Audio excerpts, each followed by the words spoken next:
Alors écoutez, on est rentré dans le mois de Kislev, le mois d'Asimcha, le mois de la Chassidut, le mois de Hanouka.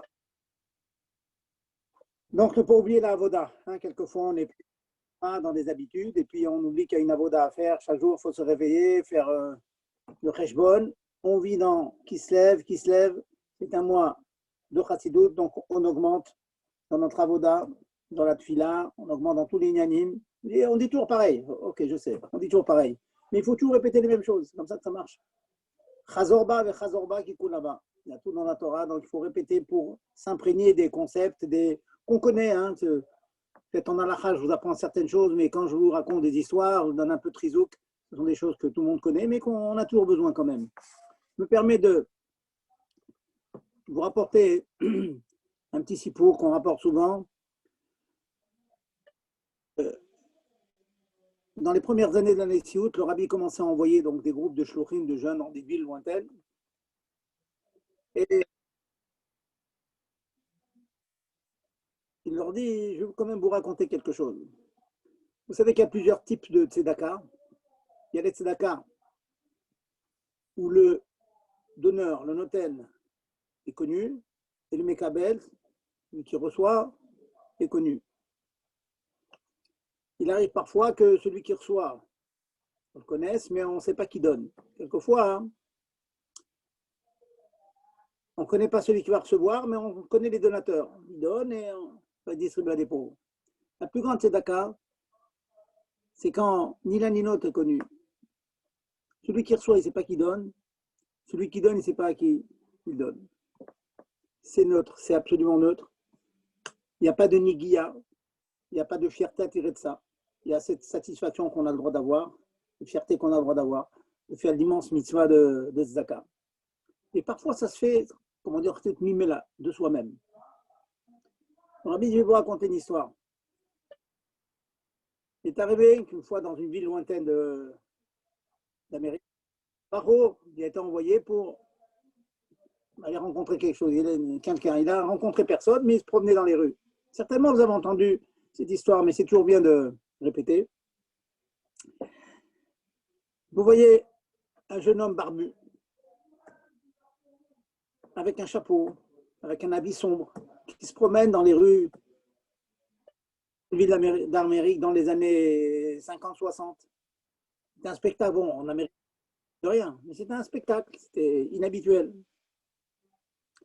Il se promenait avec ses titis dehors, il avait son talité de filine dans la main.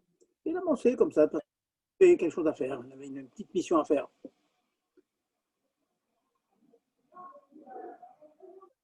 Il y a une personne qui l'aborde comme ça, il dit, mais qu'est-ce que vous faites ici? Vous êtes de Galicie? Vous êtes de Pologne? Un vieux monsieur. Il dit, pas du tout. Vous êtes né où? Ben, je suis à New York. Vous êtes né à New York et vous avez cet accoutrement comme autrefois. Il est tellement impressionné de voir que ça existe encore. Des choses qu'on voyait avec un petit peu de, on va dire, des photos de nos grands-parents. C'était tous des rabbinim avec des grandes barbes. Mais c'est plus pour nous. Cet homme a été tellement impressionné de voir un bachour comme ça qui se promène avec ses tenues, cet accoutrement, comme il disait, que doucement, doucement, il a recherché dans ses sources. Il a recherché d'où il venait, qui était son père, son arrière-grand-père, et au Hachem, avec l'aide de Dieu, il est retourné à la Torah et au mitzvot. De cette histoire, le rabbi dit à ce groupe, il se peut que parfois vous fassiez quelque chose et que vous ne soyez pas du tout conscient de l'impact de vos actions. C'est quelque chose qui arrive. Vous vous présentez comme ça avec une certaine tenue, une personne vous regarde, une personne comme ça, un juif, fier de l'être, et pas fier de l'être et qui arbore une fierté, pas du tout. Il vit normalement. Son accoutrement ne le gêne pas du tout, au contraire, il vit normalement, il avançait dans la rue modestement, et ça existe encore. Ben, ce juif qui descendait d'une famille prestigieuse en Galicie est revenu à la Torah. C'est ce qu'on appelle les effets collatéraux de ce que l'on peut l'être. au-delà des shiurim qu'on peut donner, au-delà du kirouv, des tfilines qu'on va mettre à un juif, au-delà de on fait le porte-à-porte que l'on peut faire. Le fait d'être ce que l'on est, de l'arborer dans la rue, il y a une poule, il y a un impact. Cela impacte les gens qui sont autour de vous. Et c'est une chose, cette chose-là. Le rabbi veut que ces chassidim soient des gens, c'est pour ça qu'on insiste d'avoir un habit chassid, un habit de tsniout, parce qu'on montre à l'extérieur qu'on arbore ce que l'on est. On essaie de faire en sorte que l'intérieur s'épanouit vers l'extérieur et on peut avoir une toula, un impact mimela. Pour ceux qui ont fait la chassidut, qui ou tiva venivra, le fameux pasouk, Dieu il a augmenté, venivraou. Pas qu'il a ordonné, pardon, ou tiva venivraou, il a ordonné au firmament, à la création d'êtres, et elles se sont faites venivraou, dans un passif, comme si la chose se faisait d'elle-même. Ve'utziva venivraou. Eh ben, c'est pareil pour nous. Il peut arriver quelquefois que l'on peut avoir un impact sans parler, sans rien faire. Le fait d'être ce que l'on est, d'arborer ce qu'on est, il y a une toula. C'est ça que le rabbi voulait dire à ces jeunes chassidim. Bien sûr qu'il a envoyé pour agir, pour construire, pour oui, etc., Sturm, etc. Mais au-delà de cela, le fait d'exister, le fait d'arborer, mimela, il y a un intérieur. Voilà un enseignement que je veux vous dire. Et on essaie de vivre avec ces enseignements. Hein. Il faut toujours renouveler pour ne pas faire la Torah Keanashi Melumada par habitude, par chigra. Le faire toujours, on essaie chaque jour de trouver un petit chidouche. Comme j'expliquais à mes talmidim, quelquefois tu fais chita, tu fais rambam. Essaie de sortir d'un rashi, du chumash, d'une ligne que tu as eu dans le Tanya, quelque chose avec lequel tu vis dans la journée. Tu vas prendre la voiture ensuite, peut-être pour aller au travail. Tu vas parler avec des amis. Comme ça, tu vis cette chose. Un juif, il est anti-chigra, anti-habitude.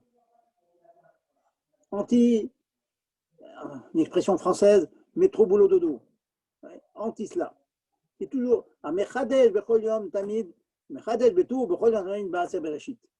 Dieu renouvelle l'existence de toute la création à chaque minute. Le juif doit s'efforcer. Bon, Hachem, on a la locomotive que le rabbi tient de ses mains fortes et de tirer tous ceux qui sont attachés à lui, de tirer tout Israël pour ressentir cette chose-là. Mechadesh, chaque jour, tu dois ressentir un renouveau dans ta tefila. Et je sais, vous allez me dire, je ne suis pas en train de faire des histoires de bonnes fées. Hein. C'est bien gentil, tout ça. Le matin, on est fatigué et tout. Oui, tout ça, je sais, on est fatigué. On a beaucoup de choses à faire. On a un poids sur le dos. Mais malgré tout, au niveau de cette fatigue, de ce temps qui nous est pris, hein, on n'est pas toujours au maître de son temps, on peut quand même mettre de la chayout.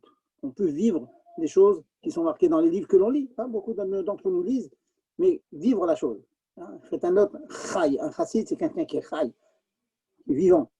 C'est-à-dire qui exprime toute la oda qu'il fait, que ça transparaisse à l'extérieur. On voit que ce monsieur, il est heureux, il est dans le bonheur, malgré certaines difficultés qu'on peut passer, mais il est dans le bonheur parce qu'il vit toute sa oda. Voilà ce que je voulais vous dire. Donc, nous allons maintenant reprendre notre cycle de halachot. Nous avons commencé à parler de...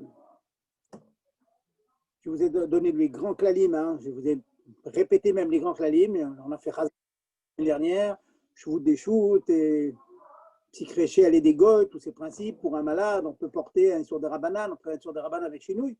Là, on va revenir au melachot. On va venir sur une des plus grosses melachot de Ilchot Shabbat, qui est la melacha de bichoul, cuir. Mais avant de rentrer dans le etzem de la melacha de cuir, on va parler des isurim des rabanan. Chachamim m'ont fait des barrières, nous ont donné des isurim des rabanan pour ne pas être amené à cuire ou à allumer un feu. Alors, il y a 3 grands isurim des rabanan dont on va parler aujourd'hui. J'espère qu'on aura le temps de parler de tout. Qui sont les suivants. Le premier, c'est Shehiya. Le deuxième, c'est Chazara. Le troisième, c'est Atmana. Qu'est-ce que ça veut dire, ces 3 mots? Le premier, c'est Shehiya. question générale qu'on a souvent, peut-on laisser un repas sur le feu? Voilà.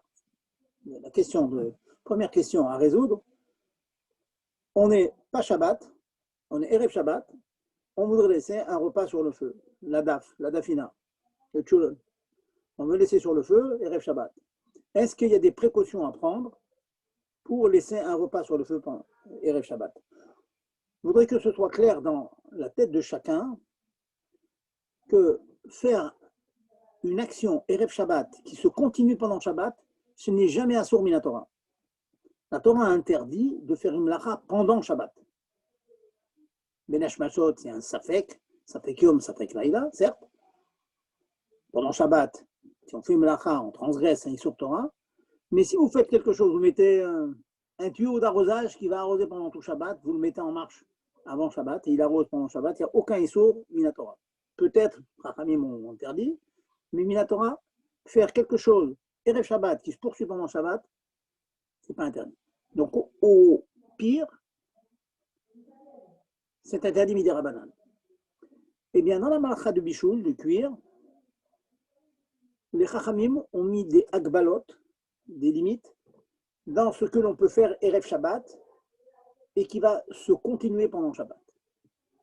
C'est ce que j'ai appelé le mot Shehia. Shehia égale Lishot, c'est laisser. Lishot. Laisser, on appelle Shehia, Lishot. Laisser un repas sur le feu Erev Shabbat, donc dans de nombreux cas, c'est interdit. Prendre un repas comme ça, le tirer du congélateur, des petits pois de la viande, mettre dans une cocotte minute, fermer la cocotte minute, mettez sur le feu, Erev Shabbat, et ça cuit pendant Shabbat. Ce scénario que je viens de décrire est interdit. Bon. Pourtant, je n'ai rien fait pendant Shabbat, j'ai fait avant Shabbat. Pourquoi c'est interdit? C'est interdit tout simplement que si on laisse un mets cru sur un feu, le feu classique, je ne parle pas de feu couvert, de platane, un feu, vous ouvrez la gazinière, vous allumez la gazinière, vous mettez une casserole dessus. Il y a tout un pérec dans la Maseret Shabbat, ça s'appelle Pérec Kira, très connu. Dire, Chachamim m'ont interdit de laisser un repas cru, et autre chose que cru, on verra tout à l'heure, sur un feu. Pourquoi? Shema Yechate Begechalim. C'est le mot de la Gemara. De peur qu'il soit amené à attiser les braises. Si on met un repas qui manque de cuisson sur le feu, Erev Shabbat, il se peut qu'on veuille le manger, le consommer le vendredi soir. Et parfois même, peut-être on n'est pas sûr que ça va cuire jusqu'au lendemain. En tout cas, pour le vendredi soir, si on a mis un repas cru sur le feu juste avant l'entrée de Shabbat, il y a un risque qu'il ne soit pas cuit pour le repas du soir, du vendredi soir. Dans le monde moderne, ça se traduit que peut-être qu'on va être amené à monter le feu. Vous mettez sur une gazinière, vous voyez que la viande est quasiment crue, le feu est petit, on peut être amené à augmenter la puissance du feu. Si c'est un feu électrique, c'est pareil aussi, au niveau 1 ou 2, si on ne le met pas au niveau 4 ou 5, le repas sera cru, ou en tout cas pas comestible pour le repas de Shabbat. Les Chachamim ont craint que l'on soit amené à monter le feu. Shema Yechate Begechalim, qu'il attise les braises, et de nos jours, donc, il monte le feu. Donc, Chachamim ont interdit de laisser un repas sur un feu tel que. Mais ils ont donné des solutions. Comment peut-on faire pour laisser un repas sur le feu Erev Shabbat et qui cuise pendant Shabbat? Première solution, Hatche Yigrof, si on a un feu qui est Gaouf au Katoum, je traduis un feu, dans un four par exemple, on a mis toutes les braises de côté. On a enlevé les braises. Du fait d'avoir enlevé les braises, donc le chachash, la crainte qu'on soit amené à attiser les braises, il n'y en a pas. Ou bien, katoum, ça veut dire recouvrir les braises avec quelque chose, avec de la cendre ou un produit quelconque. Le fait qu'on ait fait un maasé, on ait fait un acte de recouvrir les braises, ça nous fait comme un pense-bête, comme un équerre, grâce auquel on a le droit de laisser un repas sur le feu, Erev Shabbat, il suit tout seul. Donc, première étape que je vous donne, première permission, c'est de laisser votre repas sur un feu, certes, allumé, mais recouvert. À l'époque d'Agmar, on recouvrait, comme je vous dis, avec des cendres. De nos jours, pendant très très longtemps, avant que le concept de plata shabbatique n'existe, sur le feu, sur la gazinière, ou allumé avec un feu au gaz ou bien la gazinière électrique, la même chose, hein, de toute façon il y a des ronds électriques qui marchent, on le recouvre avec une tôle. On peut la recouvrir aussi avec, on va dire, un plastique épais, quelque chose qui soit memaet le chom. Comme ça dit les poskim, il faut quelque chose qui baisse un peu la puissance du feu, ce qui fait que ça nous crée un équerre, ça nous crée un signe de reconnaissance qui fait qu'on va se rappeler, on va pas être amené à monter le feu. Vous avez certainement vu en Amérique, dans toutes les maisons américaines, ils ont des grosses gazinières comme ça, et puis les khatrila, a priori, ils achètent la gazinière avec une espèce de grande tôle comme ça qui recouvre les flammes et même qui recouvre les boutons. On verra si c'est obligatoire après, mais ça s'appelle le blur en yiddish. Un plateau, une plaque quelconque, ou bien même plusieurs couches de papier aluminium, que ça diminue un peu la puissance du feu, et auquel cas, alors écoutez bien, auquel cas, vous pouvez mettre un repas complètement cru sur votre feu. Ça veut dire, prenons un scénario, vous arrivez très tard chez vous vendredi, 10 minutes avant l'allumage, vous avez à peine le temps d'allumer le feu, de mettre le repas sur le feu. Vous pouvez allumer le feu, prendre une plaque dans le four par exemple. Je parle de ce cas parce que c'est un cas qui nous arrive assez fréquemment d'utiliser parce que notre plata ces derniers temps nous a joué des tours. Donc à la dernière minute, la plata ne marchait pas. Donc on a allumé la gazinière, on a pris un plateau du four, on a recouvert les feux allumés. Donc le feu était garofokatum, recouvert, esh mechoussé. Dans la mesure où le feu était recouvert, on a le droit de mettre un repas, j'ajoute, cru, ça leur fidouche. Cru, complètement cru. Alors il est clair que si vous mettez un repas cru, il faut faire attention de ne pas le prendre et de le remettre sur la plata parce que vous risquez de finir la cuisson. Donc ce plat cru que vous mettrez sur le feu couvert ne sera enlevé du feu pour être consommé que lorsque vous avez la certitude qu'il est complètement cuit. Ça, vous demandez aux ménagères, elles vont vous le dire. Bon. En général, quand on fait cela, c'est pour la DAF, pour la fina. Donc c'est pour le repas du lendemain. Et il est certain que si vous laissez votre marmite sur le feu couvert, Erev Shabbat, que ça sera certainement cuit pour le lendemain. Donc si à 11h ou à midi le lendemain, vous voulez prendre la marmite et servir la famille, c'est possible. Et même sous certaines conditions dont on va parler après, certaines conditions, on pourra remettre la marmite sur le feu. Comme vous le savez, hein, c'est des halakhot que vous utilisez tout le temps le Shabbat. Donc premier, on verra sur ce lien de prendre et de remettre. Je parle maintenant de laisser sur le feu, Sheia, laisser sur le feu. C'est permis de laisser un repas complètement cru sur le feu couvert. Ça, c'est les coulées alma, c'est toutes les chitotes, Mechaber, Bet Yosef, le Rama, Mourazaken, il n'y a pas de marloquette sur ça. Un feu couvert, on a le droit de laisser donc un repas cru dessus quand le feu est couvert et on ne craint pas qu'on soit amené à monter le feu. Ça, c'est donc, je disais, pour sans aucune, d'après toutes les chitotes. Maintenant, il peut arriver dans le deuxième volet. Avant d'avoir le deuxième volet, je vous dis que les poskim, l'immense majorité des poskim, considèrent que la plata de Shabbat, étant donné que ce n'est pas le derer de cuire dessus, c'est un chauffe-plat, on fait quelque chose qui chauffe, certes, mais dans la semaine, très rarement, on fait un repas sur la plata. Ce n'est pas le derer de cuire. En plus, il n'y a pas de bouton en général qui montre la puissance électrique. L'immense majorité des poskim considèrent que la plata, c'est comme un feu couvert. Et donc, il est permis de laisser un repas cru dessus, Erev Shabbat, et qui va se cuire pendant tout Shabbat. C'est permis, parce que c'est un feu couvert. Par contre, restons au cas concret. Si vous avez un croque-pot croque-pot, c'est une espèce de four comme ça, d'une grosse marmite qu'on enfonce dans un support électrique qui l'entoure comme cela.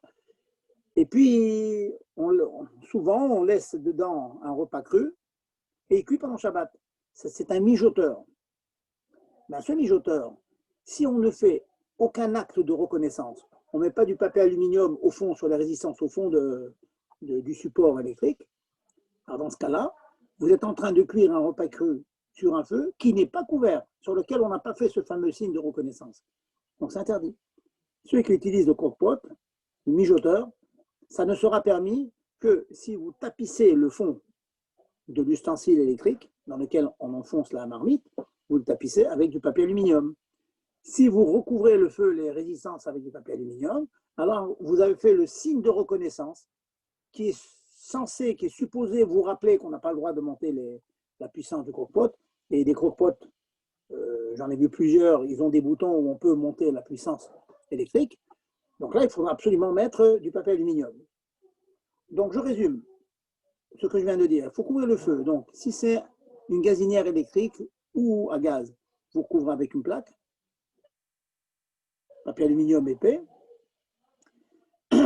Si c'est la plata shabbatique, elle est considérée comme un feu. Bon, certains sont marqués, nous on a l'habitude de mettre une feuille d'aluminium dessus, mais c'est une khumra. C'est pas obligatoire. Bon, je trouvais encore, bon, Razoni chez Marmir, bon, des postes qui me font marquer, mais. Donc, ça c'est la plata. Et le troisième, le cas du croque-pot, hein, puisque je vois que beaucoup utilisent ce mijoteur de nos jours, eh bien, on peut l'utiliser, mais, si vous mettez la nourriture crue dedans, je parle bien de cru, hein, on verra après quand c'est cuit. Alors là, il faudra prendre la précaution de recouvrir le fond du support électrique, qui est la source de chaleur. Donc, c'est comme si vous recouvrez le feu, comme si vous faisiez ce fameux feu Eshmechoussé Garouv et Katoum. Et donc, vous pouvez ensuite enfiler la casserole avec votre repas, la viande, les petits pois, tout ce que vous voulez, ou la dave, vous mettez dedans. Et c'est tout à fait permis, sachant bien sûr que vous allez vous servir de ce mijoteur que quand on a la certitude, c'est cuit. C'est-à-dire en général le lendemain, pour le repas du lendemain. Voilà donc, très bien, brièvement, la première halakha de Sénat de Sheya. Laisser quelque chose sur le feu n'est permis que si, dans la mesure où vous laissez un repas cru. Mais vous allez m'objecter, bon, enfin tout ça c'est un peu théorique. Bon, c'est le cas. Je finis là, après je vais vous laisser poser les questions. Hein. Préparez vos questions, hein, messieurs, mesdames. Un peu théorique, on arrive à la dernière minute, on met tout cru. En général, la daf, ça se fait déjà cuire avant l'entrée de Shabbat. Certes. Bon, je me permets quand même de vous dire qu'est-ce qu'on fait en cas de Shatadachak. D'autant plus que je connais des personnes, dans ma famille, j'ai des filles qui font une excellente afina, et elle met tout cru dans le croque-pot juste avant Shabbat. Elle a fait ses comptes comme ça, juste avant Shabbat. Le lendemain, à 1h, quand on mange, il est à point. Il a mijoté comme bien mijoté. Donc, c'est la solution. Est-il permis de laisser sur un feu non couvert? J'ai le croque-pot, le croque-pot là, donc le mijoteur. Je vais mettre la marmite avec les aliments dedans et je vais le mettre sur le moteur, sur la source électrique. Et j'ai pas de papier aluminium pour couvrir. Ou bien c'est pas pratique. Est-ce qu'il y a une solution? Ou bien j'ai mon feu, ma gazinière, ma plata a sauté, ça nous est arrivé il y a 2 semaines, problème électrique, la plata a sauté, on a utilisé la gazinière. On cherche une plaque, on n'a pas trouvé de plaque. Les places du four étaient occupées avec autre chose. On n'a pas trouvé de quoi couvrir le feu. Un cas théorique. Y a-t-il une solution pour laisser mon repas de Shabbat sur la gazinière, directement sur le feu, sans recouvrir le feu? Le feu n'est pas couvert. Ai-je le droit de laisser un repas sur cette gazinière? Alors, sur ce point, il y a une immense marloquette, divergence d'opinion, dans la Gemara, le Perek Kira dont j'ai parlé. C'est une marloquette au niveau des Tanaïm, grand Tanaïm. Une marloquette au niveau des Émoraïm, marloquette au niveau des Rishonim. marloquette au niveau des acharonim jusqu'au Shulchan Aruch. C'est marloquette entre le Mechaber, grand posek Sfarad, et le Rama, grand posek Ashkenaz. En l'occurrence, le Bet Yosef ne permet pas dans le Shulchan Aruch. Le Shulchan Aruch dit clairement qu'on n'a pas le droit de mettre un repas sur le feu non couvert, même si le repas est complètement cuit. Donc, s'il n'y a pas moyen de recouvrir le feu, il n'y a pas de possibilité de laisser la dafina dessus. Bon, certains qui ont pu étudier voient que un grand possèque de la génération veut dire que dans notre endroit, le Mechaber il a été rosaire. Bon, tout ça c'est bermisa, tout ça c'est très très très suggéré plus qu'écrit, mais dans le Siman, dans le Shulchan Aruch, Siman Ranag, Resh Nun Gimel, marqué noir sur blanc, Bet Yosef dit on ne peut pas laisser quelque chose sur un feu non couvert, même complètement cuit. Donc la personne qui vient à la dernière minute n'a pas le temps de... Et même s'il a le temps de faire cuire sa nourriture, il n'a pas le droit de laisser quelque chose sur un feu non couvert. La seule chose qu'il aurait le droit, pour aller jusqu'au bout de l'idée, c'est de mettre un repas qui est complètement cuit et qui est ce qu'on appelle mitztamek verarlo, qui s'abîme en mijotant. Plus il mijote, plus il s'abîme. Le cas classique, c'est l'eau. Le Mechaber permet de laisser sur un feu non couvert de l'eau qui a bouilli avant Shabbat. On peut le laisser sur un feu non couvert. Pourquoi? Parce que le fait de monter le feu, ça abîme plus que ça améliore. Ça fait que l'eau elle va s'évaporer plus vite. Ça s'appelle mitztamek verarlo. En mijotant, il est moins bien. Donc il permet. À part ça, c'est interdit. Le Rama apporte une chita très connue de la Gemara qui s'appelle que quand le repas est cuit jusqu'à un niveau qui s'appelle Ke Mahal Ben Drosai, comme la nourriture consommée par un brigand de l'époque, qui a un immense route, ça fait des milliers d'années qu'on parle de lui. Il mangeait des choses un peu crues, un peu cuites, comme ça. Il était tellement goinfre. Donc, les Chachamim considèrent que puisque ce Ben Drosai, il mangeait les choses qui sont un peu cuites et un peu crues, donc c'est déjà mangeable par l'espèce humaine. Puisque c'est déjà mangeable avant l'entrée de Shabbat, si on le laisse sur le feu non couvert, le temps qui commence juste à l'entrée de Shabbat où j'ai mis ma casserole sur le feu, jusqu'au repas du vendredi soir, c'est un temps suffisamment rachouv, on fait un vite et tout, on attend un petit peu. Ce temps sera suffisant pour que le repas se cuise à peu près entièrement. Donc le chachash, la crainte que l'on a chez Ma Yechate Begechalim, à attiser les braises, il est très très petit, dans la mesure où le repas est déjà en partie cuit. Dans les faits, tout ce que je vous dis. J'espère que tout le monde comprend les svarot, j'essaie de vous donner la logique là-dedans. Dans les faits, ça veut dire que si la ménagère vous dit, la maman elle sait que pour que le repas soit entièrement cuit, je donne un exemple, il faut 1 heure. En général, les ménagères, avec la cocotte minute, il faut 1 heure. Il y a la viande, il y a les légumes, en 1 heure c'est cuit, entièrement. Si le repas est cuit et resté sur le feu une demi-heure, ça veut dire que le repas est cuit à moitié. Je ne rentre pas dans les détails, quelquefois il y a des repas qui cuisent vite au début et pas vite à la fin.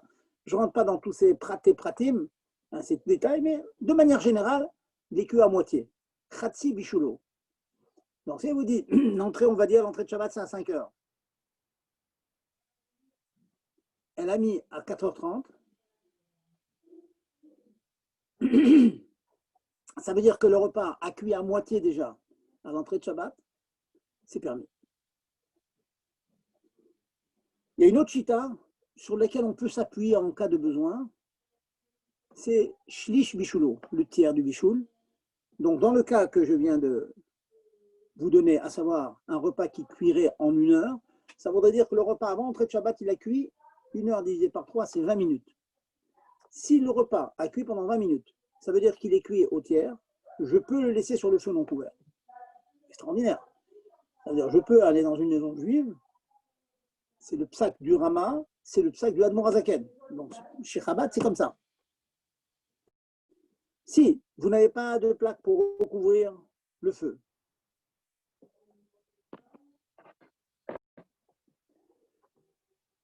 si vous n'avez pas de plaque vous n'avez pas de plata shabbatique, le seul moyen de garder, ça arrive, je me souviens en vacances, on est allé en vacances, il y a quelqu'un qui m'avait à la dernière minute, qui m'a dit bon, bah, j'ai pas de plata, j'ai rien, je voudrais manger chaud Shabbat.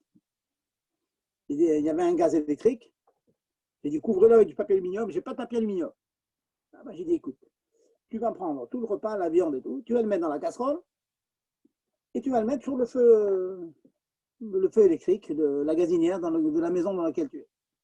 Tu laisses cuire. Par contre, il faut t'assurer qu'à l'entrée de Shabbat, la moitié de la cuisson soit déjà opérée. Ou au moins le tiers. C'est quoi le tiers, c'est quoi la moitié? Ça, je ne peux pas vous dire. Il faut demander aux cuisiniers, aux mamans qui savent très bien combien de temps pour cuire une daf. Je ne parle pas de mijoter, qu'elle soit délicieuse et tout. Hein, on est d'accord, hein, comme du miel. Je ne parle pas de ça, pas cuit mangeable. Ce qu'on appelle nitvachel kotsorko, cuit entièrement.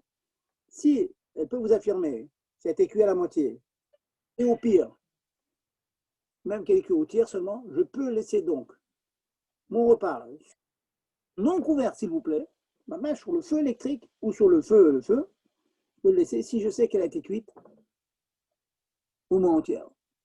Kemachal ben Rosai. Donc ça veut dire que nous, les Chabad, on a un grand éther, c'est le deuxième grand éther de Shehia. Je vous rappelle que le premier, c'est quand alors tout est permis, même quand la nourriture est crue. Quand la nourriture, quand le feu n'est pas couvert, on a quand même un éther. On a quand même une permission, qui est laquelle? La permission, c'est si le repas est cuit moitié ou, en cas de besoin, le tiers.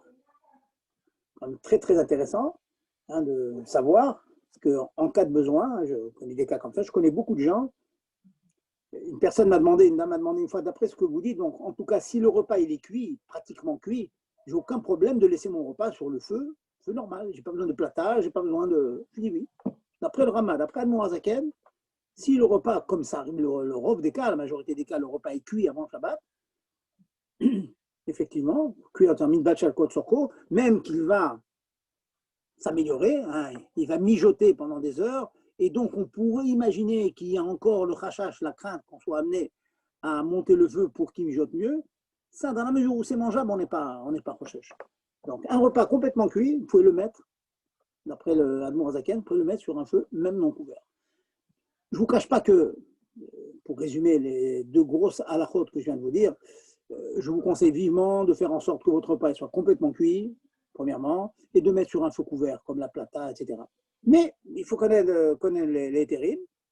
Et donc, pour reprendre le cas concret du croque-pot, donc du mijoteur, la personne qui aime utiliser le mijoteur et qui n'aime pas mettre le papier aluminium, ça dérange, la marmite bouge à l'intérieur, on ne peut pas ensuite bien l'enfoncer dans le support électrique. Alors on dit, bon, ben, qu'à ça ne tienne, arrange-toi pour que le repas soit khati cuit, à moitié cuit, avant l'entrée de Shabbat. S'il est à moitié cuit avant l'entrée de Shabbat, tu as le droit de laisser donc ton repas tout Shabbat en train de mijoter et tu mangeras ça le lendemain. Voilà. Le résumé donc des deux halakhot de Shehia que je viens de vous dire. Avant de passer à autre chose, je vous demande des questions. N'hésitez pas à poser vos questions. Je voudrais que ce que je vous dis soit bien clair, que ça rentre bien dans vos habitudes. Si vous avez l'habitude d'être plus marmire, je ne suis pas là pour vous donner des coulottes. Hein. Mais il faut quand même les connaître parce que dans de nombreux cas, on a besoin de ces choses-là. Allez-y, à vos questions. Rav, j'ai une question, s'il vous plaît. Alors, est-ce que cet éther de Bendrosai, c'est aussi pour mélanger avec une louche? Par exemple, on n'a pas le droit de mélanger à l'intérieur du repas, mais est-ce qu'on peut mélanger si le repas il est à moitié cuit? Alors, vous avez remarqué, j'ai commencé le shiur comme cela, que ce dont je parle, c'est faire un acte avant Shabbat. Et on est rochèche, on craint qu'on soit amené à monter le feu pendant Shabbat. À aucun moment je n'ai parlé de l'acte dont vous me parlez, à savoir Mégis. Mégis, ça veut dire mélanger. Oui. Mégis sur le feu, non seulement si c'est cuit seulement comme Mahal Ben Brossa, c'est-à-dire à moitié ou au tiers, c'est interdit, parce que le fait de mélanger, ça accélère la cuisson, et quand c'est pas entièrement cuit, c'est un Issour Torah d'accélérer la cuisson. Bon, encore une fois, c'est Marloquette, Rishonim, quand c'est cuit à moitié, est-ce que c'est complètement cuit ou pas? Bon, sans rentrer dans cela. En tout cas, la halakha a retenu que le fait de remuer sur le feu, c'est interdit. Et même quand le repas il est complètement cuit, on interdit de remuer sur le feu. Mais cette halakha ne touche pas ce dont je parle. Chez Yin, c'est laissé sur le feu avant. Et même qu'on a le éther de laisser avant Shabbat sur le feu quand c'est cuit à moitié, ça ne donne à aucun moment, ça donne la permission de remuer. Je dis même mieux que ça. Si par mégarde, on a laissé le repas à moitié cuit sur le feu, puis un quart d'heure après, par erreur, on a enlevé le repas. Voilà. Personne, par exemple, c'était le repas du l'adaf, du Shabbat midi, et puis par erreur, on l'a enlevé du feu pour manger vendredi soir. Le mari est allé chercher, ou un enfant, il l'a cherché. Ah, on va voir que dans certains cas, on peut remettre la marmite sur le feu. Dans ce cas-là, madame, on n'a pas le droit de remettre la marmite sur le feu parce que le repas n'est pas entièrement cuit. Donc, le fait de remettre la marmite sur le feu, vous achevez la cuisson. Ça, c'est Assour Minatora. Les filles, Kama avec Kama Rishonim, d'après de très nombreux Rishonim, et la Lacha retient cette chita-là, que quand le repas n'est pas entièrement cuit, il n'est pas question de le remettre sur le feu pendant Shabbat. Pas question. Ce dont je parle, c'est Erev Shabbat. Ah, merci. Et une autre question. Quand on utilise le four pour réchauffer le repas, il faut aussi mettre de l'aluminium en bas du four. C'est-à-dire, vous laissez Le four allumé, voilà, le four allumé. Et dedans, je mets mes casseroles pour les maintenir chaudes pendant Shabbat. Alors, dans ce cas-là aussi, il faudra mettre de l'aluminium. Alors, si vous ne mettez pas d'aluminium sur les parois du four, je pense que vous ne mettez pas de papier aluminium. Donc, si vous ne mettez pas de papier aluminium, ça veut dire que votre feu, il n'est pas garouvekatum, il n'est pas couvert. S'il n'est pas couvert, et dans ce que je viens d'enseigner maintenant, et d'après le Mechaber, il y a un éther, même si le repas est entièrement cuit, et d'après le Admor Zaken, si le repas est cuit à moitié ou même au tiers dans certains cas, c'est moutard. Le cas que vous me suggérez là, je pense que votre repas, tout est cuit déjà. C'est juste pour garder au chaud. Oui, donc, voilà. dans la mesure où tout est cuit, vous pouvez le laisser dans le four, à l'intérieur du four, et sans mettre du papier aluminium. Ah, d'accord. Parce que vous utilisez le éther de Machal Ben Drosaï. Là, c'est cuit plus que Machal Ben Drosaï. Je suis presque sûr que c'est entièrement cuit vos plats avant Shabbat. Donc, vous pouvez laisser sur le four. Faites attention qu'il n'y ait pas de lumière ou de thermostat qui s'allume. Hein. Faites attention. Il faut avoir la porte et fermer la porte, il n'y a pas de problème du four. Ouvrir la porte ou fermer la porte du four, il n'y a pas de problème si ce n'est pas électrique. Non, ce n'est pas électrique, pas de problème. Non. Ah, merci beaucoup. Voilà. Autre question? Oui, Rav, tous ces halakhot, c'est sur sur la tôle, le blair, comme on dit en yiddish, ou même plata, c'est pareil. Alors, j'ai dit donc, la plata a le même digne que le beurre. Ah, d'accord. Okay. Plata a le même digne. Pourquoi? Il y a deux svarot. D'abord, il n'y a pas de bouton. Et deuxièmement, oui, on n'a pas l'habitude en semaine de cuire là-dessus. Donc, ça va pas nous. On ne dit pas l'eau ploug, on appelle l'eau ploug, ça veut dire un interdit dans tous les cas. Bon, finalement, très rarement, on utilise ça. Au mieux, c'est un chauffe-plat, c'est un garde-chaleur, mais ce n'est pas un feu. Donc, la platage de Shabbat, c'est un feu couvert. Donc, Erev Shabbat, vous aurez même le droit, dans la théorie, de laisser un repas complètement cru et laisser cuire pendant Shabbat. Mais il faut être sûr que votre plata, elle est forte, hein, parce que ce n'est pas sûr du tout qu'une plata, elle a un corps de cuire quelque chose de cru. Hein, faut attention. Mais si c'est le cas, c'est très puissante, je la mets juste au-dessus de la résistance, c'est sûr qu'au bout de quelques heures, ça cuit. Donc, c'est permis. D'accord. Non, ce que je voulais juste savoir si c'était pareil, les mêmes deux à la crotte. Et là, ma deuxième chose, pourquoi je vous dis ça? Parce que j'avais appris, alors peut-être je me trompe, hein, je ne me rappelle pas, que une chala à la blech moutard de mettre Shabbat, mais sur une plata, non. C'est vrai ou je me suis trompé? C'est une erreur. C'est une erreur. Le bluff, à la blech, c'est pareil, quoi. Donc, Dvar Yavesh, quoi, qu'il ou Dvar Yavesh à la blech, Ken. Très bien compris. Davar Yavesh, écoutez bien.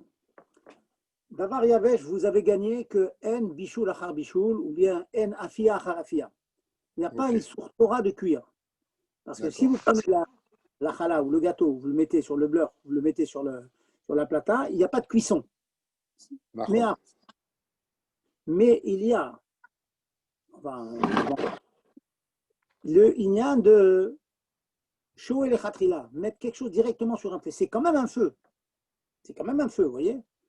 Oui, oui. Ouvert, certes, tout ce que vous voulez, mais comme on n'a fait aucun équerre dessus, on ne peut pas mettre les khatrila, on ne fait pas un sourd torrent, enfin un sourd des rabanan. Vous voyez, de manière générale. Sur la plata, encore une fois, il y a des marloquettes dans tout, hein, vous m'entendez. Moi, je vous dis ce que je Ouais. pense, après réflexion et tout, ce que le minag, on va dire, de Rov des Haridim. Hein, de ne pas utiliser la plata ou le beurre pour mettre quelque chose de froid, même qui est complètement cuit. Par contre, si vous tenez absolument à réchauffer vos gâteaux ou vos chalotes, vous pouvez les réchauffer ou bien sur le couvert de la marmite. Je vais Ouais. revenir sur le deuxième, troisième halakha, comment faire. Vous le mettez sur le couvert de la marmite, ou vous pouvez le mettre, par exemple, vous mettez une assiette creuse, vous la renversez, ça vous fait 2 cm. Il faut quand même, si vous voulez, quelque part, s'éloigner de la source de feu. Comme vous avez fait un chinouille, ça fait une différence par rapport à l'habitude, vous avez le droit donc de prendre un gâteau, une challah, et la mettre sur une assiette renversée qui est sur la plata. Donc vous mettez une D'accord. assiette sur la plata, vous mettez dessus. Voilà. C'est clair? Ok, Toda. Merci beaucoup. Autre question?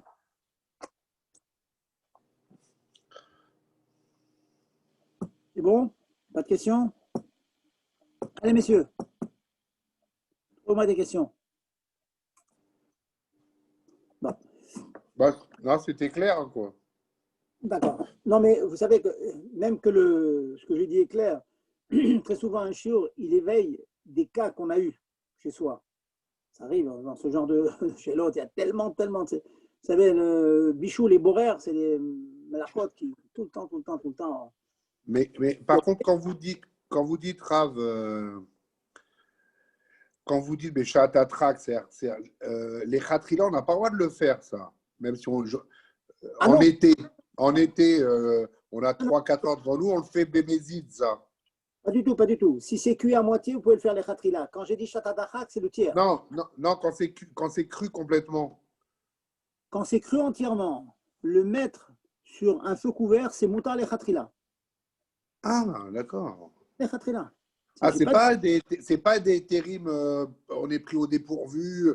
Si on aime Non, mieux le manger, si non, on non, aime mieux le manger comme ça, on peut le faire. j'ai compris ce que vous dites.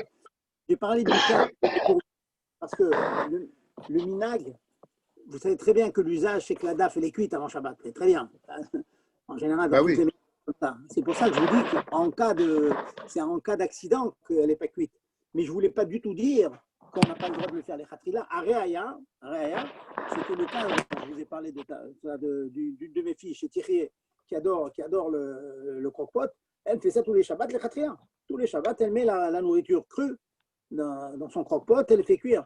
Bien sûr, elle a mis le papier aluminium, elle a recouvert les résistances et tout avec le papier aluminium, mais elle fait ça le khatrila. Elle dit que c'est le meilleur comme ça. 10 minutes Excusez-moi, c'est quoi croque-pot? Qu'est-ce que c'est? Ouais. Le croque-pot, le croque-pot, c'est un mijoteur. Oui. Alors, ça veut dire c'est une espèce de un kéli comme ça, un grand kéli comme ça, dans lequel il y a une marmite qui rentre à l'intérieur. Donc cette Mais marmite, branché? par l'espèce de moteur comme cela, le fond de ce ustensile électrique, il y a des résistances à l'intérieur, c'est très très chaud. D'accord. Et on met à l'intérieur, on met la marmite avec les ustensiles, avec la nourriture, pardon. Et c'est fait pour cuire, mais très lentement. Mais branché tout le Shabbat. Branché tout Shabbat. Croque-pot Ah, s'appelle. d'accord. C'est Natsa qui est sorti les 30 dernières années. Tout le monde a sauté sur cette chose-là. Et les gens demandaient est-ce qu'on peut laisser la DAF dessus. Alors on a dit oui, on peut. Oui. Mais si la DAF, Bon, d'après le d'accord. la DAF est cuite à moitié, il n'y a pas de problème. Tu peux laisser là-bas, même sans courir le feu. C'est ce que j'ai expliqué longuement. Oui, oui, Et oui. quand tu veux la mettre crue, hein, il y en a qui bien. Dans leur tête, c'est comme ça. 10 minutes avant Shabbat, ils prennent tous les ingrédients et mettent tout ça dans la casserole. La casserole, ils le mettent à l'intérieur du croque-pot, hein, du four. Certains disent faux palestinien. Je ne sais pas si c'est vrai, ça s'appelle un faux palestinien. Je ne sais pas si Bichal, il faut employer ce mot. En tout cas, c'est un mijoteur et c'est un mijoteur, et donc c'est très très pratique. C'est vraiment, c'est devenu l'ustensile de la DAF dans beaucoup de Ah ouais, familles. Ah ouais. d'accord. S'il vous plaît. Et excusez-moi, juste une question, une dernière question. Une feuille d'aluminium suffit ou il faut une feuille d'aluminium qu'on fait pour microgrammes 150 comme pour Pessah? Écoutez, Quand c'est cru, hein, je parle, quand c'est il cru. y a Hein.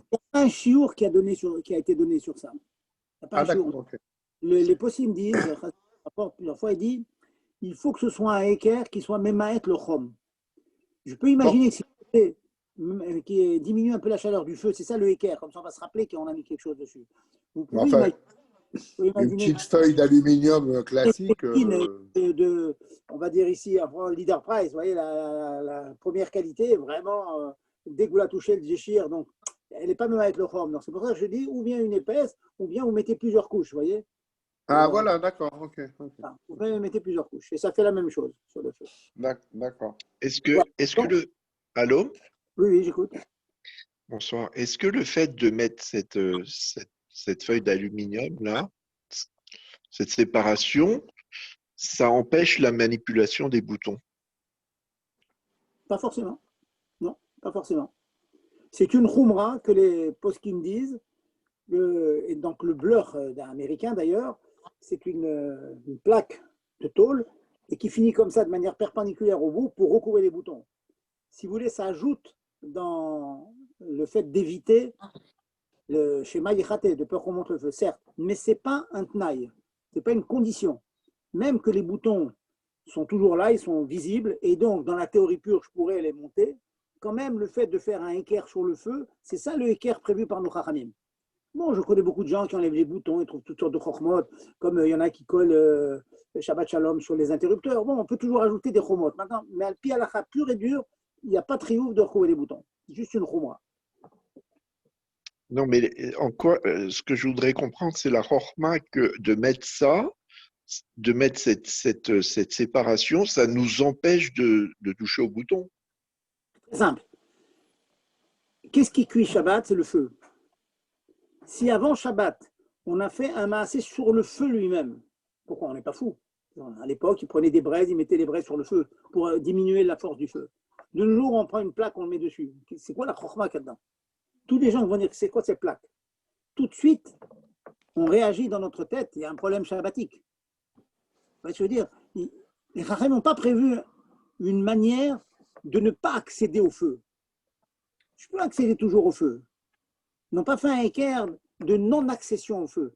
Ils ont fait un équerre de diminuer la force du feu et ils ont considéré, bon, des Godel Tzidkutam, des Albatanutam, dans leur grandeur, on dit que un Stam Ben Adam qui recouvre le feu va se rappeler pendant Shabbat qu'on ne touche pas le feu. C'est ça l'idée. C'est ça le sechel de nos Chachamim. Merci. Autre question? Et j'insiste, c'est la raison pour laquelle j'ai parlé tout à l'heure, j'ai dit il faut mettre quelque chose qui diminue le feu. C'est quoi l'idée? C'est que dans ma tête, j'ai fait l'action inverse de celle de monter le feu. En faisant cette action inverse, alors je vais me rappeler que je n'ai pas le droit de monter le feu. Voilà, ça c'est donc… S'il vous plaît. Oui, bonsoir. Oui, bonsoir. Est-ce que, d'après les décisionnaires les plus cool, est-ce qu'on aurait le droit de mettre Shabbat matin, un repas mouillé sur le feu, quoi? Je n'ai pas bien entendu, madame. Approchez-vous du micro et parlez plus fort. Est-ce que j'ai le droit de mettre, d'après les avis les plus cool, un plat, on va dire, je sais pas moi, des haricots avec des mouillés, quoi, des haricots verts avec du poulet mouillé et tout, Shabbat matin? Est-ce que j'ai le droit de faire ça? Vous voulez les mettre où? Sur la plata. Pendant Shabbat? Oui. Bon. De manière le plus cool, pas Shabbat, pour les gens les plus cool. Mais vous voulez faire pendant Shabbat? Oui. Alors là, bon, je vais vous répondre, mais c'est un autre sujet, parce que tout ce dont j'ai parlé ce soir, c'est laisser Erev Shabbat quelque chose sur le feu. Oui, oui. Vous voyez? Dans votre question, il y a la mlacha de cuire. Oui. Tout ce que j'ai parlé aujourd'hui, c'est faire des choses pour éviter de monter le feu. donc de transgresser l'interdiction de m'aveir, d'allumer un feu, et puis d'accélérer une cuisson éventuellement. Là, on passe à autre chose. Vous êtes dans une chod bichoul, je vais vous répondre quand même. Dans une chod bichoul, est-ce qu'on a le droit de laisser, de prendre des haricots verts, de la viande et tout, et les réchauffer pendant le Shabbat? Alors, ça, on verra très très longuement ça, madame, dans les shiurim qui vont suivre, que si vous arrivez à mettre la casserole directement sur la plata, sur le feu pendant Shabbat, il n'y a aucun éther. Aucun. Comme j'ai dit tout à l'heure, prendre les chalotes, les gâteaux, les mettre sur la plata, il n'y a aucun éther. Ce que l'on pourrait imaginer, c'est que vous vouliez le mettre sur une assiette renversée, une assiette renversée, ou bien sur la couvercle d'une marmite. Là, on arrive à évacuer l'interdiction des rabbanan de mettre directement pendant Shabbat. Parce que ce dont je vais parler aujourd'hui, c'est avant Shabbat. Encore une fois, je répète. Mais pendant Shabbat, je ne peux rien mettre sur le feu. Mais je pourrais mettre sur le feu avec un F-sec, avec une interruption, une casserole, je mets sur le couvert de la casserole, ou bien je prends une assiette, je la renverse. Ça, j'ai le droit, il n'y a pas l'interdiction des rabbanan. Maintenant, il y a un deuxième point qui vient se greffer ici, c'est l'interdiction de bichoul. Ça, c'est une histoire de la Torah. Alors, si le repas en question, la viande, etc., il est sec, vous avez le droit. S'il y a de la sauce dedans, s'il y a quelque chose d'avarlach, c'est interdit. Pourquoi? Encore une fois, je vais vous expliquer les qui vont suivre. Parce que dans d'avarlach, quelque chose qui est liquide, un liquide, même qu'il a déjà cuit avant Shabbat, yesh isur bishul achar bishul. Quelque chose, un davarlach, un liquide qui a déjà cuit avant Shabbat, qui a refroidi, le fait de le réchauffer une deuxième fois, c'est interdit. Donc, pour répondre à votre question, si le plat en question dont vous avez haricots verts, etc., il n'y a aucune sauce, il est bien sec, vous avez le droit de le réchauffer sur le couvert de la marmite ou sur une assiette renversée. S'il y a de la sauce, des choses liquides, ceci est interdit, minatora, à cause du problème de bichoul achar bichoul. D'accord, donc c'est impossible. Alors, on va dire que c'est impossible. Donc, c'est impossible. Je n'ai pas dit que c'est impossible. S'il y a du liquide, c'est impossible. Oui. Mais il y a toujours du liquide. On va dire que avec la chambre de Mendel. C'est bon, madame. Vous n'avez pas que avec lui? Des fois, c'est de la viande, c'est des fois des œufs, du poisson et tout. Il y a des œufs, du poisson. Je sais pas, moi. Il va traiter ses parents de chiens. Un poisson frit. Non. En fait, moi, j'ai vu ça chez moi. Je vous concède que dans la majorité des cas, je vous concède qu'en général, quand on fait des sauces et des ragoûts, etc., en général, il y a d'avarlach. Enfin, c'est sûr, ça c'est vrai. Enfin, alors, comment on peut faire pour une personne qui n'a pas envie de mettre vendredi soir? Comment elle pourrait faire? Elle ne veut pas faire ça, peut-être parce qu'elle se dit que, vous savez qu'il y a quand même certains repas qu'on ne peut pas tellement faire pendant Shabbat midi, quoi. Vous voyez, il faut toujours que ce soit un repas assez liquide et tout. On ne peut pas faire n'importe quoi comme repas Shabbat midi. Ok, donc on va dire comment la personne, elle pourrait s'y prendre pour pouvoir manger ce qu'elle veut Shabbat midi. Je suis désolé de vous dire, madame, que une femme qui voudrait avoir sa dafina et la réchauffer pendant Shabbat, ça n'existe pas. Il faut que ça reste sur le feu. Ça peut exister, comme je vous dis, d'avoir là, vous avez un schnitzel, un morceau de viande sec, un schnitzel par exemple. Ouais. Elle peut le réchauffer sur une assiette renversée. Mais avoir son repas shabbatique, le sortir du frigo, le réchauffer, normalement, on ne peut pas. Je veux dire, après le classique, on peut trouver encore des coulottes et tout, mais le classique, non, on ne peut pas. On ne peut pas avoir un repas. Alors des coulottes. En tout cas, d'après Admorazaken, c'est évident que c'est interdit. Ok, évident. Et d'après des coulottes? Bon, ça, c'est des coulottes, vous allez les trouver. Rabbi Yosef permet dans certains cas de mettre, même qu'il y a d'avarlach et tout, mais bon, nous, on ne tient pas du tout de cette chose-là. Non, je parle pour quelqu'un qui est à peine religieux, on va dire. Ah, bon, ça, c'est une question générale. Est-ce que moi, je suis un Rav Rabat, quelqu'un qui est à peine religieux, est-ce que j'ai le droit de lui donner des coulottes que moi, je ne fais pas que dans notre... Vous rentrez dans un problème philosophique, madame. De toute façon, lui, il le fait. Madame, écoutez-moi. Laissez-la faire, cette dame. Mais nous, on n'est pas obligé de lui dire de faire quelque chose qu'on pense que c'est assourd. Laissez-la faire, si vous voulez faire. Ah, ok, d'accord. Oui, laissez-la faire. Ça, on n'a pas le besoin de lui dire « Ah, c'est interdit », si vous sentez qu'elle n'est pas prête à le faire. Mais madame, je veux ajouter quelque chose. Quelqu'un qui n'est pas très religieuse, comme vous dites, quand vous êtes clair avec elle, vous lui dites clairement, chez nous, c'est interdit. Il ne faut pas dire chez nous, pas chez nous. C'est interdit, point barre. Elle le fera. les Juifs savent que le repas du Shabbat midi, il reste sur le feu. Ça a toujours été comme ça, doré dorot. La dafina, la daf, le tchoulant, chacun en Algérie, en Tunisie, chacun avait sa daf et son truc, sa dafina tout seul. Même le mot est le même sans être le même. Vous dites clairement à ces dames, madame, tu dois laisser quelque chose sur le feu. Et c'est tout au point, elle laisse sur le feu. On va lui trouver des petits feux comme ça. On va trouver divers une plata, offrez-lui une plata. Maïesh, Non, il a une plata. Non, la personne, elle a une plata. alors C'est pas le problème de la plata, c'est le problème qu'on ne peut pas faire n'importe quel repas Shabbat midi. Vous voyez bien, souvent, on ne mange pas le même genre de repas le vendredi soir que Shabbat midi. Oui, je vous l'accorde, mais bon, vous savez très très bien que le repas du Shabbat midi il est un peu spécial. Hein, il a le goût de Shabbat d'ailleurs, il a mijoté sur la plata. Je sais qu'il y a des gens qui ont du mal à supporter ça, mais bon, il faut le faire. Donnez-lui des recettes, madame, voilà. Donnez-lui vous-même des recettes. Voilà, voilà, plutôt. Si vous n'en trouvez pas, je vais demander à madame Zerbib de vous. Je vais vous envoyer. Ok, d'accord. On va demander à Chayamar. Voilà, Chazakouba. Oui, Rav Zerbib, par contre, bon, on va terminer le cours parce que j'ai un autre cours qui suit après. Pas de problème. Donc, Merci. on va continuer donc sur ces halachot Bezat Hashem les semaines qui viennent. Là, aujourd'hui, on a fait Sheia, laissé sur un feu. On va faire Chazara. Quand on a pris le repas du feu, quelles sont les conditions pour pouvoir le remettre sur le feu? Après, on va parler de Atmana. Enfouir, c'est recouvrir la daf avec une couverture. Bezat Hashem. Donc, Chazak Kubarour. continuez à Merci apprendre. beaucoup, Rav. Très intéressant. Merci beaucoup. Shavua Tov. Continuez à apprendre comme ça. C'est très chachouv. C'est l'attachement avec Dieu. Koltou. Une bonne Merci semaine. beaucoup. Merci.